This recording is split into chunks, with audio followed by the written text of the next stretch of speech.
Hello Ashlings, welcome back to the Phoenix Nest. I'm your host Zeke the Phoenix, and today we're doing our second class theory crafting video, and this time on the Cleric. Today we have a special guest, a fellow member of Mythic, Digital Wind. Our veteran healer come to share his theory crafting with us. Why don't you give us a little background on yourself, Digital?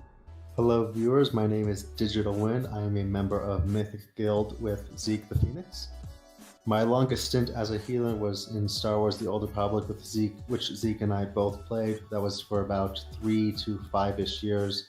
And in Ashes of Creation, I plan to be going for the server first or world first level 50 healer, as well as endgame, world first, and progression rating. I'm here to talk to you today about the Cleric class in Ashes of Creation, and my hope is that after watching this video, you come away with a little bit more knowledge on how the Cleric works, what the different flavors and the different classes are going to be like, and if you don't plan on playing a Cleric, maybe a bit of a better sense on how other people are playing the Cleric. Alright, let's just jump into it then. How about you give the viewers an overview of the Cleric class? So in Ashes of Creation, the Cleric is going to be sort of your default healing class. There's going to be other types of healers, like there's going to be the possibility for, let's say, a bard to send out heals or for a tank to heal itself, but your Cleric is going to be your main PvP, PvE support healing class.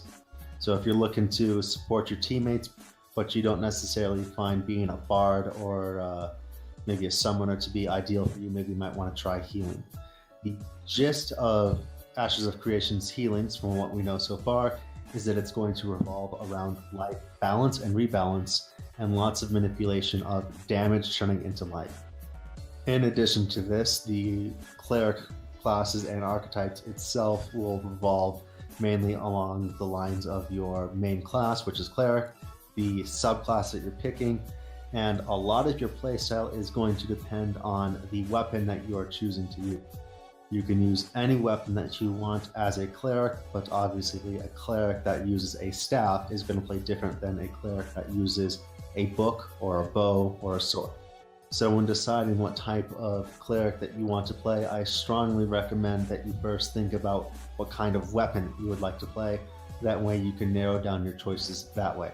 For example, if you like to play with melee weapons, maybe you might want to think first about choosing a sword or a spear as your weapon, and then deciding if you want to be a fighter or a tank healer. Yeah, I think people forget about the differences with the weapons changing your whole build. Alright, so let's jump right into the class combos for the Cleric archetype. So here's all the class combos. There's the Templar, the Apostle, Shadow Disciple, Protector, Oracle, Shaman, High Priest, and the Scryer. First up is the Templar, the Cleric Fighter. Cleric Fighter, the Templar class, is going to be, I would expect it to be sort of a melee close range battle medic kind of thing. So it's going to have lots of close range combat dealing effects that also turn the damage that you're dealing into health for you and maybe the buddies in an AoE around you. So it's going to be very dependent on the damage that you're dealing, and probably going to take that and make it your heals.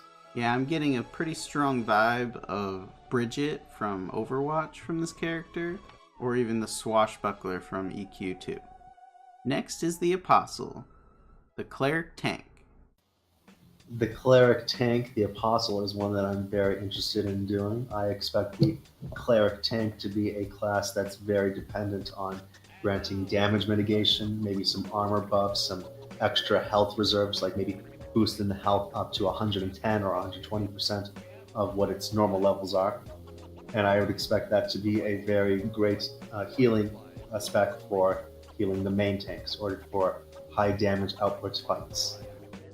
Yeah, I agree with most of that, and I think they'll have a strong focus of proactive and preemptive healing spells, kind of like a Resto Shaman with their Earth Shield on a target beforehand, and then when they take damage it heals it right away, or even preemptive bubbles. I think those are kind of some of the things we'll see with that spec. Now for Shadow Disciple.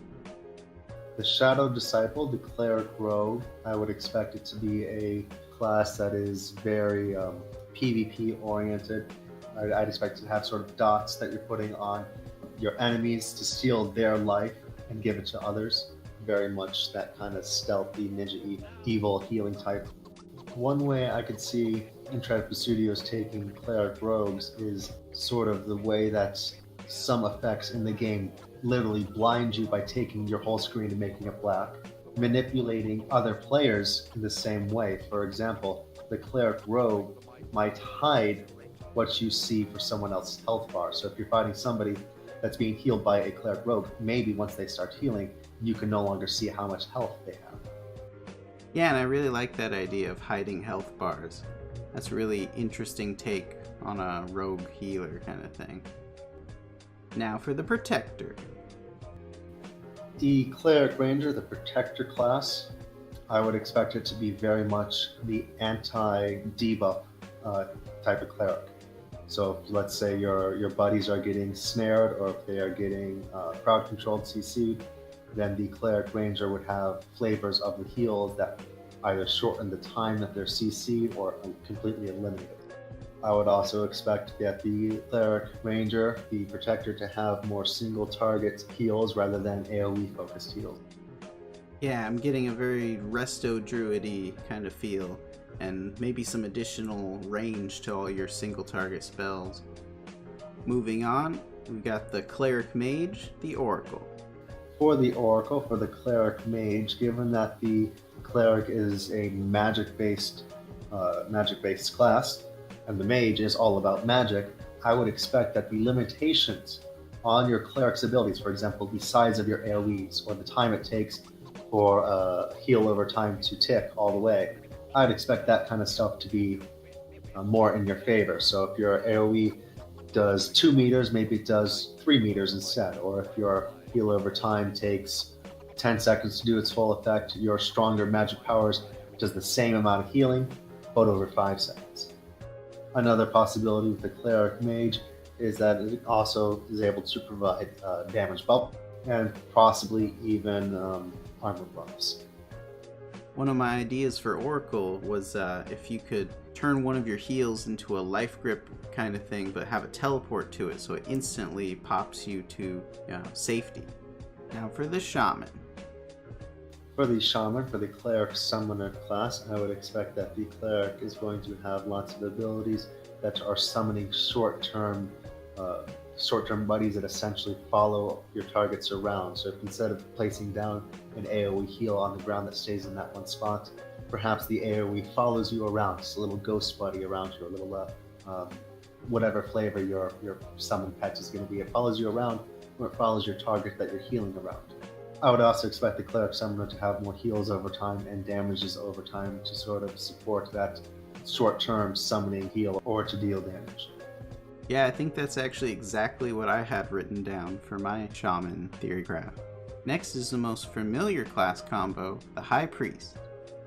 For people who want to go hardcore into healing, Cleric might be the obvious choice for you. The High Priest class is probably going to have very powerful heal. Might have really good potential to provide alpha heals and very large heals over time with the AoEs. I would also expect the Cleric to specialize in just raw healing power and not necessarily any other bells and whistles that might be useful. So for example, damage mitigation or stronger AoEs or stronger heals over time or damage bubbles. Just raw heal power, even if that means that you are overhealing. Yeah, I'm expecting this class to be the jack of all trades, good at everything, but not great at any specific thing kind of healer. And lastly, my favorite class combo of the Cleric, the Scryer. Cleric Bard, the Scryer, I would expect that class to have very strong AoEs. I would expect you to be able to cast something on a buddy standing 10 feet away, and that buff that you're giving bounce around to everybody around him, kind of like how a bard's song is going to inspire everybody around you, not just your single target. I would also expect you to be able to flavor this even further with how you want your healing and barding to affect your targets. For example, more damage mitigation, more life steal, or perhaps healing multipliers. Yeah, I really like the idea of heals that buff the people around your target. That's a really interesting take that we haven't really seen a lot of. Now, if you have any final notes to leave with the viewers, feel free to share them now. Big thing to take away from the Cleric, folks, is that it's going to be heavily dependent on AoEs, and it's going to be dependent on life management, life balance between everybody that you're healing, as well as managing your damage dealing with your healing. This is not going to be back in the line healing like it is from other games. You will have to be up in the front or way back in the back with your bow, dealing active damage so that you can transfer that as your heals to other people. This is going to be, I would expect, something for all the classes, as well as all the classes having strong AoE healing elements just based on the current skills and abilities that we have available to us. One more thing to mention, all the classes that I've mentioned so far, your playstyle will be even more dependent on the weapon that you are choosing to take into those classes. If you want to take a book or a spell book kind of thing, maybe a crystal ball, you need to expect to have stronger AoEs and maybe not so good single target heals. If you're going to take a sword, you're going to have to expect to deal lots of damage, to deal out lots of heals. If you're going to take a bow, you might have to expect to be very accurate with your action side of combat, with your shooting your actual target with your bow. And that could be a significant drawback for healers attempting to use ranged magic, that they're going to have to actually accurately click and hit their targets. Whereas the melee people, you guys who want to try and do melee clerics, you're going to have to deal with positioning and with the damage that you're taking as well.